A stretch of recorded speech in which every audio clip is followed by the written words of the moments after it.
Ladies and gentlemen, boys and girls, children of all ages, welcome to the Coders Startup Podcast. I, as always, am your host, Trevor Page. I don't have a nickname. What's my nickname? I was going to say Trevor the Page. Trevor the, I don't know. We're not going to make one up at this point. This is episode, what is this? What did I just say? 43 now that we are on. I'm, of course, joined by Carter the Marketer Johnson. How you doing? I'm good, man. Just good? You never really elaborate on it. It's a little rainy here in Denver. Has been the past few days, so it's a little outside, and that just kind of makes you feel a little inside, So I'm good, but I'd like it to be sunshine and blue skies. Of course, don't we all? No, we could almost do an episode on that. How the weather and our moods affect our productivity and everything like that. And all the little interruptions that happen in life, and all of a sudden you're pissed off or really excited for no reason. Yeah, actually, breaking news. I didn't tell you this yet, Carter. And this is, it's exciting more for me on a personal level, but Christina was offered a full-time permanent position with her workplace. Fantastic. Something that we've been working towards since she got her degree way back when, 3 or 4 years ago, she finished her master's degree, and she's been working contract to contract to contract. So finally, she landed the job. She did the interview. They offered her the job yesterday afternoon. She was ecstatic. She accepted it, and there you go. She essentially doesn't have to look for a job again unless some unforeseen circumstance were to come up. So nice, man. Talking about stuff affecting your mood, I'm in high spirits at the moment because that is great news. Anyway, so probably also means now. She means that she's going to have benefits, full benefits, which means that she's going to probably want to do the whole, popping out some children so she can. Oh man! So look out in the, you set your watches. Let's say, once she passes her 3-month probation, what's 9 months from so a year from now, we'll see what happens. Anyway, so yeah, we're excited. So life moves on. Anyway, so today we could be talking about all that stuff, but we're actually not going to be talking about moods and productivity and whatnot. Today we are going to be talking about pricing, because Carter and I were trying to figure out, of course, yet again, we were bad. We didn't plan ahead of time what we were going to be talking about. And Carter said, or made the genius suggestion to look at what our most popular episode was. Well, and that's I'll chime in. That's a little content technique. If you're ever looking for new content to post or how to gain more traction, go back and look at what you've already done, what's already yielded traction, and repurpose it or do it again from new angles. Yeah, so. or expand on it, which is what we're going to be doing today. Exactly. Yeah, absolutely. And you can also use, if you're, pro tip, we probably should have saved this for the end, but you can use something called BuzzSumo. We looked at that, I think yesterday, was it, on our mastermind call or the day before? And we use that a lot with my team does. They use it a lot for content creation ideas. So. Exactly. Essentially, BuzzSumo will allow you to go search on the interwebs for popular content around a keyword that you put in. So you could type in, Java programming, or you could type in, I don't know, kitty cats or whatever. How to cook pumpkin pies. Pumpkin pies. Love our random thoughts. Anyway, type it in and boom, it spits out the most viral content, sorted by the most, views, shares, likes, whatever. Yeah. Really cool stuff. So you can see what's popular, what people are connecting with, and then you can just go and just steal their stuff almost. You don't have to, obviously don't copy paste it, but you can be inspired by it. You could be. That's an excellent. Something even better. There you go. So there you go. That's essentially what we've done here. Only obviously we looked inwards. We didn't use BuzzSumo to scour the internet. We looked at the stats for the podcast, and sure enough, the first most popular show is episode number 1, which I wrote off immediately because of course everyone starts on episode 1. But the second most popular was episode 8. So I figured, okay, that's not episode number 2, so that's a good one, and that was how to price your product. So therefore, we are going to be talking about how to price your product, part 2, if you will, the advanced technique, strategies, topics, whatever is around how to price your product. So, and before we get started, we were it's great because usually once we figure out what topic we're talking about, we talk a little bit more about, hey, what are we going to go over, vice versa. And we were just Trevor brought up such a good point that we both come from different camps. So hopefully this is really helpful for everyone listening, because we can talk from my experience, which is more service based, and a lot of times we do customized pricing and stuff. And then of course Trevor's, which is a lot more static, if you will, and it can change, but it's more, to the masses. So yeah, it's B2C, whereas Carter's more B2B, I guess. Yeah. Well, but you still see a lot of like different pricing for B2B stuff. That's true. There's a lot of B2B tools so let's just jump into it, man. Yeah. So we're coming at it from a nice broad range that will hopefully, touch all of your lives in a positive way. So how to price your product. We've already talked about some of the aspects of product pricing, how to, do it, obviously. But, what's the 201 level course for pricing your product? What are some extra tips, strategies, whatever? I think we should talk about, this is something that I would say until about maybe not even a year, pricing used to scare me.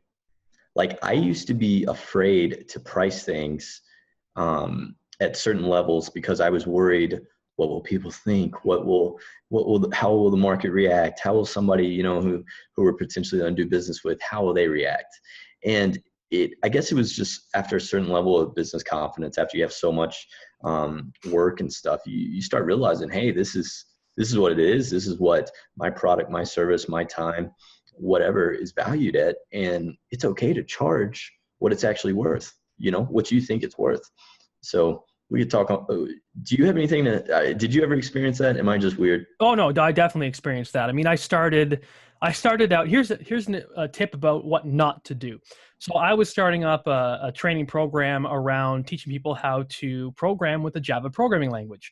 So naturally, I turned to one of my coworkers at the time when I was working full-time as a Java programmer, turned to one of my coworkers who was also a Java programmer, and asked them how much they would pay to access a Java, programming beginner course library or whatever.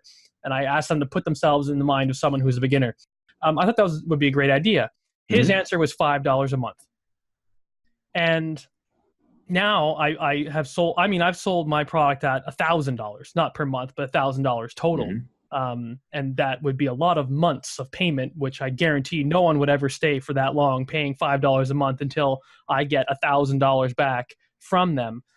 So it just goes to show that even if you think that there's someone in your life, or if you think there's an expert out there who doesn't really know anything about pricing, who's just coming at it from a consumer standpoint or a customer standpoint, they don't know squat about pricing. Which, I mean, you could be in the exact same situation. Perhaps absolutely squat about pricing. So that's where something like Carter was just talking about, where we have had many years experience with pricing. We've gone through the iterations of charging, $4.99 a month for our product, all the way up to, like I said, $1,000. And every iteration in between there, and what it feels like, the emotions behind it, the consequences. So you take it from Carter and I. Hopefully, you can shortcut yourself there and realize that to price your product at the lowest possible level is really, I've heard this before many times, but it's cliche at this point now. You're not doing anyone any favors. You're not doing yourself a favor because you're losing out on a lot of possible profit that you could be using to grow your business. And you're making your business and your services look like they're basically worthless. Right? Yeah. Not necessarily worthless, but worth very, very little, which is exactly the opposite of what you want your customers to think and feel about your business. And I used to think that, in pricing, we should be able to accommodate everyone, but that's just not true. Because if you're servicing everyone, you're servicing no one, and nothing's going to get done. And to your point about just driving prices down to get business, like that's what you do if you're in a commodity-based business. And most people out there, unless you're, I don't know, selling oil on the side, you're not in a commodity business. So, you shouldn't price or have a pricing strategy like you are. With that being said, I think it's funny too. I think about this a lot. Like for me, getting comfortable around pricing, I kept a lot of it was looking at what other people were charging and knowing that, hey, we were already delivering better work and we were charging more, but we're already delivering better. And then from there, it was basically creeping towards that line where I knew deep down, hey, that's where we're were of value. Like at that point, that's where it makes sense for myself and my team to devote full attention and energy to that client. And so I had to like creep there. I had to, crawl and get more comfortable at this level, and then this level, and then this level, and just tweak as you go along. So I don't know. It was interesting. And there's nothing wrong with like the trial and error type approach when it comes to pricing. That's certainly what I ended up doing. And that's what I think you should do if you have a lot of data points. Like you have a ton of data points, whereas, my team and I don't have as many to work with. But still you learn, it is a lot of trial and error. You'll have some people come back and they're like, oh wow, that was totally more than what I expected. Or you'll have some people, most of our contracts now that we land, people are like, well, that's more than, the other bids for the project, but we want to go with you because we like what you were saying. So people will pay a premium on it. Absolutely. And something that just came to mind is whenever you price your product at, whatever it is, whatever level, whatever monthly price, whatever one-time fee, whatever, anything, there will always be someone who asks for a discount. There's always going to be someone who thinks that your price should be 50% cheaper. Okay. So, or there's just people who think that it should be free, right? There's always going to be those people. And you should never, this is what I've learned, you should never let them guide your price. Your customers should not guide your price. I mean, to a certain extent, if you're getting tons of traffic to your sales page and your sales copy is good and you've got, scarcity and you've got everything put it and no one is buying, okay, well then maybe you've got something going on there that's wrong. Typically speaking, did I tell you I did a call with Andrew Warner? Did I tell you that? No, over at Mixergy. Over at Mixergy. Yeah, I signed up for Mixergy and then I realized I just didn't have enough time and I wasn't accessing his stuff and I was still paying monthly. So I tried to cancel my subscription. And they came back at me, which was cool for the record. This is another, strategy you can use. I canceled my subscription and they said, well, hold on a second. Why don't we put your account on pause? We'll pause you for 2 months. Therefore, you don't have to pay for 2 months. You'll still have access to everything for 2 months. And we'll give you a free 15-minute consultation call with Andrew Warner. If you guys don't know Andrew Warner, he's from Mixergy.com. He interviews entrepreneurs, very successful entrepreneurs almost on a daily basis. He has a podcast that you can subscribe to for free, or you can, pay to access Mixergy.com. Anyway, so I said, yeah, I want to do that. I want to talk to Andrew. So I was talking with Andrew and I told him my gripes with my conversion rate because it's been dipping down and it's around, 0.5, 0.4%. So 0.5% of the people going through my email funnel will actually convert into a sale. And Andrew said, you know what, Trevor, that's actually not that bad. Because I was making it seem like it was the worst thing ever. And he said, that's not, that you're in a decent spot with respect to a conversion rate for your info product or whatever. So that's just that's sort of neither here nor there with respect to pricing, but that's a good guide. If you're anywhere, 0.5% to 1%, in terms of a conversion rate to a sale, for your core product. By core product, I mean the high price product, the 97 to 997 to 29.97, whatever it is that you're charging. If that conversion rate's around 1% to 0.5%, that's decent. That's apparently decent. So it's nice to hear that from Andrew that I'm not a total failure with respect to how things are going. So anyway, that's awesome. Well, and I think that brings up, just to keep rolling in terms of pricing, that brings up a great point. When you do have a certain price and some people think it's too low, some people think it's too high, whatever, how do you combat that? And one of the things we were talking about before the show was the fact that, we have upsells and downsells and stuff like that. So you want to jump right into that? Yeah. So upsells, downsells. I only recently started implementing these. And I mean, the caveat here is that you need to have more than one product or offer more than one service. Okay. So for me, it works because I've got 3 or 4 different core products that I offer, that when someone signs up for my Java tutorials, once they do that, they see a page that upsells them. And there's different ways you can do upsells. You can, what I do is I package two things together at a discounted price. So I packaged two courses together, a JavaScript course and a MySQL course. I package them together, and I essentially take half off of the combined price. It's a very lucrative offer, and they see that as sort of a limited time offer. So I give it to them, and about 10 to 20% will convert right there and then, because people who have just purchased from you are very obviously hot leads. These are people who are just became a customer. They're really excited, and some people will just be willing to spend more because some people are, maybe they just got extra cash in the bank, and the concept of, you know, learning even more stuff with respect to an info product is appealing. So boom, they convert right there and then. Obviously, the majority will not, and that's where you want to follow up with a separate, you know, email sequence campaign that tries to sell them, you know, with multiple touch points in an email series, maybe 3 or 4 more emails saying, hey, don't forget, I've got this upsell, and maybe it's going to go away, disappear, the offer is going to go away, and truly it will, and you'll never be able to get this bundled price again. I guarantee you, I'm not doing that right now, but my conversion rate would go up once I implement that, and that is on my to-do list. Anyway. We're not really talking about, that's not really talking about pricing, but there's the psychology behind pricing and revenue is there, and that's a very important piece of the puzzle. Now, totally, because yeah, go for it. I was going to chime in because basically what you're doing is, if someone with an upsell, you know, maybe it's that at the initial point of contact for the sale, they looked at it and they thought, man, that price, you know, it is what it is. I'll go ahead and buy it, but I'm not going to buy this package over here because it just doesn't make sense to me. What you can do essentially is take that opportunity. It's kind of like the in-between opportunity. And now you're presenting them with like a portion of that package for just a little bit more money after they've already committed to going through with the initial one. I'll give you just an example.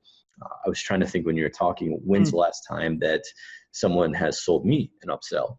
And a few weeks ago when I was booking, I'm going to Cancun next week. A few weeks ago when I was booking that trip, I didn't want like everything all together that they had to offer. Like, you know, the resort was offering air, hotel, and everything else. So I booked the air, went and booked the hotel. After I did that, they offered me an upsell to actually they'll take care of the transportation from the airport to the hotel. And remember, I had that offer initially. I could have gotten all that together, but I didn't want it all for that price. And once they gave me that upsell, I was like, yeah, it's worth the extra $25 or whatever it is. Whereas I didn't want to buy it all together. So that's an example of an upsell where the price was in effect for me not choosing it first time. Yeah. So, and generally speaking, with respect to the price, because I know we should be talking about price here. Yeah. You know, that's more like maybe that can that be classified? I don't know how the terminology works. I'm not an expert with upsell terminology. I thought an upsell had to be like more money than the core product.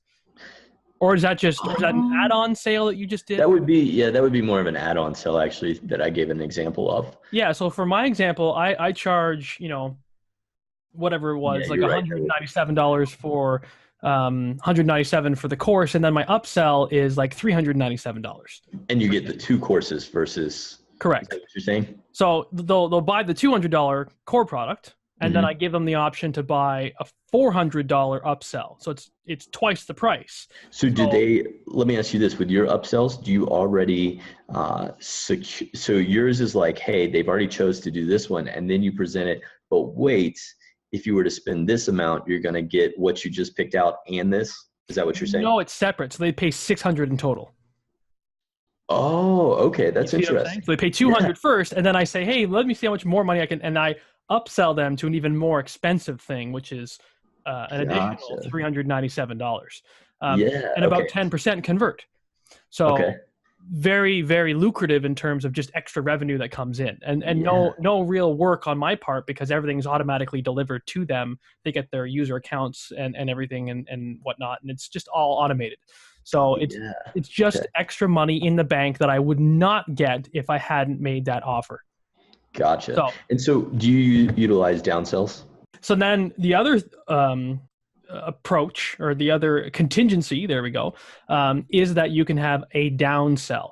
Do I have a downsell right now? No, I don't. And I'm going to, this is, everything's on my to-do list over here with my stickies. I got stickies everywhere. Let me just, for those of you who are watching, I could flip my camera over and you can see, I don't know how many is that, like 25 stickies on my wall or something like that. Watch, man. That's a lot of yellow pad. That's how I run my life. And there's some actually behind me or in front of me that you're not, anyway, it doesn't matter. So downsells are for the people, so upsells are for the people who purchase your core product or Tripwire product. So Tripwire is a low cost, high value product. You can still do an upsell from a Tripwire, right? It's a natural progression. Right now they can buy my quick start course, which is a subset of my big course. So I have 40 or 52 videos or something like that as the core product, which is expensive. And then I took 9 videos out of that, the 52 videos. I took 9 out and I sell that as my Tripwire for $27. So if someone buys my Tripwire for $27, I make the upsell to the core product at maybe $200 or something like that, right? And then if they buy that, then I do another upsell. You know what I mean? You can just keep upselling them until they say no. You can just do it infinitely. Infinitely, yeah. If you have enough products. The flip side of that is downselling. So downselling is someone, you've made the offer to them and they've said no. So how they say no is up to you. It could be they're leaving the page, the sales page. That could be a no. Although typically speaking, people just get busy, and because they left does not mean that they're not interested. It just means they maybe didn't have time. For me, they say no when I've gone through my entire email series and I hit the end of it and the scarcity has kicked in and, the timer's run out. So my offer that I put together for them has expired. I assume that at this point they are not interested. So what I could do to try to salvage that is to do a downsell. So a great example of this, and this is actually something that I believe this is how I'm going to implement it. I've split up my product into 2 different categories. I have a lower cost one and a higher cost one, which is something that Carter's going to get into later with respect to tiered pricing. So I have 2 tiers. But what I'm seeing is that now everybody is buying the lowest tier. So that means that my pricing might be a bit off, and I'm not necessarily happy with the fact that everyone's buying the lower tiered price course, because I see my conversion rate still around the same 0.5%. So I can get a 0.5% conversion rate with my $400 or $500 product, or a 0.5% with the $300 product. So it's like, $200 product. Yeah. So here's the opportunity for the downsell. Let's rip out the $200 product. Rip it out. Let's only make the offer for the $500 product until they say no. So all they ever see is, here, buy my $500 product. Buy it now. The offer's going to run out. The offer runs out, and then I can say, now go to the downsell. They're not interested in the package with the $500 worth of all the features and benefits. Now maybe I'll send an email campaign out and say, okay, cool. I see you're not interested. Maybe it was the price that didn't get you. So here's my downsell. I will reduce the price and offer you a different offering, I guess is how you put it, for a lower reduced cost. That's what I'm going to be doing. I'm going to be offering that $197 package after they've already said no to the $500 package. So that's the opportunity for the downsell. And I mean, there's, it could be half of the cost of the course. It could be a third of the cost of the course. But I don't think it should be like, reduced by 90%. So in other words, 10% of the cost. I think that's too much of a downsell. So I think, anywhere between 25 to 50 to 75% of the price, I think is reasonable in my personal humble opinion. What do you think? And I was going to bring something up. This is more like hybrid pricing. I don't even know what you would call this, but something interesting a lot of the airlines are doing now. You go to book, you go to bounce off of it and to leave, and they'll offer for you to lock in that price for like $25 or something. Have you seen that? I haven't, because I haven't been booking a lot of flights. So. Yeah, so because their pricing, it's a commodity-based business. They're basically, it's going to fluctuate. The pricing always fluctuates. So they're using the opportunity for the downsell to actually sell you on like insurance against the price. Oh, I see. Come back. It's really interesting, but there's so many cool pricing things out there, just creative ways. should we talk about tier pricing? Yeah, I mentioned that. So yeah, let's Yeah. talk about tiered pricing. My, So, my approach is almost tiered pricing, but there's more science behind it. So I'll let Carter take it away.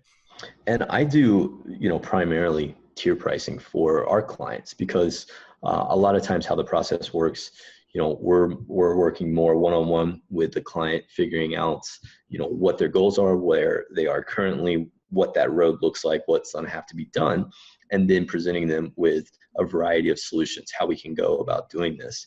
And so it's important for us to basically present a few different plans. One of the reasons why I like to do this is because it kind of goes back to no one likes to be sold, but everybody likes to buy. And when you give that option for them to choose a pricing tier, to choose like what package they want, that puts them back in control. They're making the decision. They're feeling, like, yes, I made this decision. Versus if we just served up, hey, here's one price, one package, boom, take it or leave it. It just doesn't feel as good. We don't like that. We want to think that we picked it out and everything. Yeah, it's not necessarily a one size fits all. Is basically what's going on there. Yeah, exactly. And so, the other great thing about tier pricing is it's really great when you don't know your customer's actual hard budget. So you kind of build in some protection for yourself to where you're not just leaving yourself to the possibility that they don't do business with you at all. You're giving them options where you think this is pretty much what, they can afford, what they're looking for, everything else. But if they really want to crush it and be aggressive, or if they want the super duper product or widget or whatever, they can buy this package. Or if, you kind of misassessed it, there's still room on the downside package that, they can do business with you that way. And I come from, I have the huge benefit where I get to talk this out with the customer. So we can present the pricing and they can say, oh, that's so much more expensive than we thought. Or, they can say, okay, this is great, but we'd also like this. And we can keep tweaking it. And, if someone says, oh, that's so much more than I thought, I can say, well, hey, let's take away this stuff and we'll focus on this. And then maybe in 3 months we'll reassess and we can add that. Or so there's a lot more leeway. But you look at what so many software companies out there are doing. I was on Lead Pages last night looking at their pricing, and they have that tier packaging, and they've gone to adding a second tier. And you've probably seen a lot of this, Trevor, where you can choose, are you going to pay monthly? Are you going to pay annually? Are you going to pay for 2 years? So you already have your tier package, and then they're basically allowing you to choose, do you want to take a discount on that and pay for 2 years? You want to take, just pay the average, or do you want to pay a little bit more and just have it broken down in pricing? So a ton of different ways to slice it. Yeah, but there's diminishing returns as well. So don't get carried away with this stuff. I think 3 or 4 tiers. I think 3 is probably the sweet spot. You can't say it universally, but 3 is probably the sweet spot. You could test it against 4, but I wouldn't go too much further than that, because then it's just too many choices, and then people will just be a deer in headlights, and they'll just bounce off the page because it's we've got too many other things we need to decide about in our lives. We make however many thousands of decisions every day, right? So. Yeah. And it comes from one of those things that there's so much evidence to this. Anytime you give someone, what is it called? Choice paradox or something. Anytime you give someone a ton of different choices, they end up pretty much making none, versus if you put them with 2, 3, they'll actually take action. So 100% with you, Trevor. Keep that in mind and don't overwhelm them with. That's right. Like how many iPhone colors are there out there? Is there like what? There's 4, maybe. 4, maybe, yeah. One's like a special edition they release every 5 years or something. I don't know. So take it from Apple, and they're, you don't want to give too many choices. So fair enough. Cool. The where did I want to go from here after with tiers? Respect? Sorry? After the tiers. So we've talked about the upsell, downsell, tiers, packages. Yeah, I was just thinking about somewhere to go with respect to tiers, and it's gone. I've lost it. It must not have been that important. So yeah, pricing in general, it can get a bit, iffy with respect to, you might feel like you're making the wrong decision, but hey, we all have been there. We all had to go through it. A great way to attack it, I think I said this back in episode 8 when we actually talked about this first time, but I'll re-emphasize this point. You guys are coders. So you can figure out how to split test. I believe this is what I want to talk about. You can split test your pricing. So you can get something like Lead Pages, right? You can go to, I think, coderstartup.com/lead pages. I think we're an affiliate. If we're not, then, you can just go to leadpages.co.net, one of those two, and just, sign up yourself. But they have an ability to split test the actual landing pages. So you create, 3 variations of your landing page, and then for each of them, your buy button will go to 3 different products at 3 different prices. And typically speaking, unless the people, clear their cookies, which perhaps some will do, but that's okay. You don't have to worry about. You need to always worry about, the case where 80 or 90% will fall into. Don't spend a lot of time on the 10%. I know as coders, we might want to think about all the edge cases, but in business, it's a bad idea to think about edge cases. I know that's the lesson I've learned many, many times over. So, don't worry about the outliers. Don't worry about the people who clear their cookies.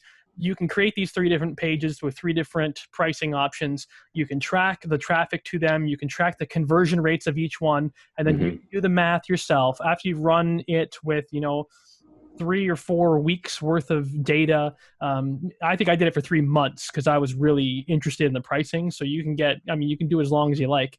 But then you'll see the trends, and you'll see where people gravitate to in terms of conversion rates, and it's not that difficult in terms of math to figure out which one of those tiers, which one of those pricing options will give you the best bang for your buck. So always a good idea to split test right out of the gate if you just don't know. Another option is to pick up the bloody phone and call. Well, don't call I was going to maybe say call your customers. Actually, don't call your customers. They're never going to give you a good idea on how you should price your product.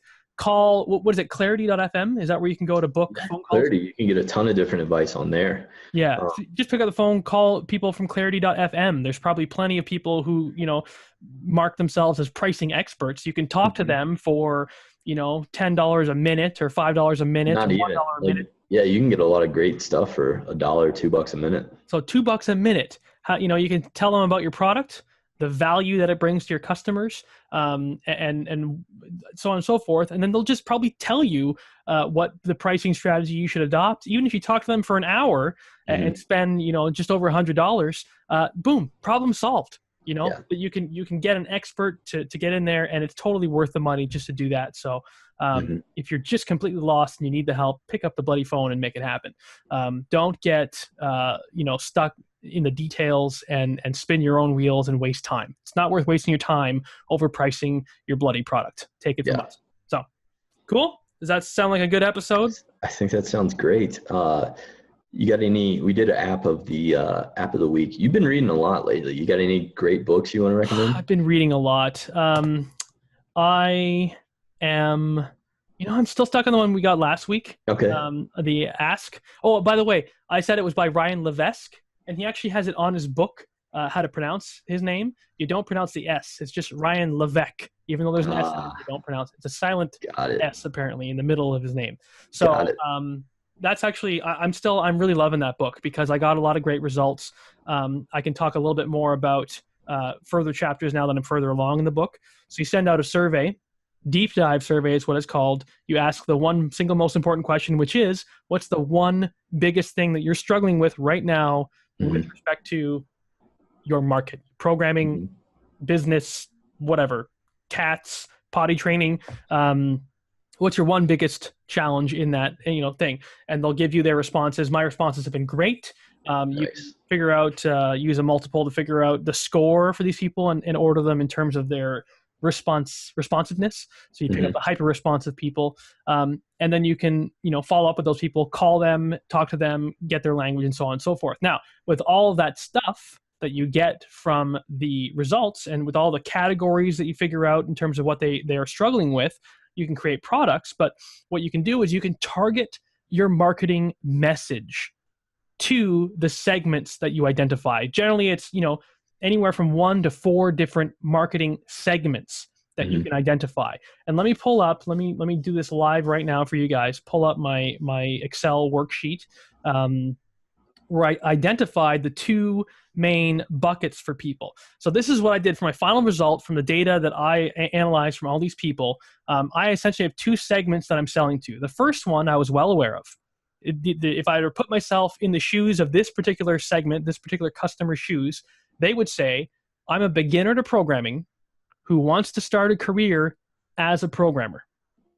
That's it. I'm a beginner to programming, so that means they could be a student or they could be employed but not as a programmer, and they want to start a career as a programmer. So their goal is to get hired. Okay, that's great. Very valuable for me to know that, but I already knew that. I kind of had a hunch that was the case. But here's a second segment of people that I didn't even know existed. That in and of itself is so powerful, because now I know if I market to these people that I'm about to talk about, if I market to them with the thought that they're beginners who want to get a career as a Java programmer, I'm not going to sell them on my courses. The second segment is, I'm an intermediate programmer already working as a programmer. And I want to add another language. I want to add another programming language, i.e. Java, to my toolbox. Wow. So that's a whole nother market. Yeah. That you can run ads to, everything else, create the copy, and then, yeah, that's huge. Huge. I know this is almost 50% of my potential customer base is these guys. It was 43, I think, was that percentage of people. No idea that so of course, if you're already employed as a programmer and I'm saying, hey, buy my stuff, you can use it and get to be a programmer, they're going to say, well, I'm already a programmer, I don't need this then. Boom, I've lost 43% of my possible sales. Yeah. Okay? How powerful is that? No idea, had no idea that existed. Now, then you could take those marketing messages and apply them into a second survey, which they call the micro commitment survey, where you have the people go through a survey and essentially flag themselves going through these different categories. Essentially, you can get them into one of the two buckets. For you, it could be 3 buckets, 4 buckets, whatever. This survey will flag them to essentially be into one of those 2 buckets that I identified.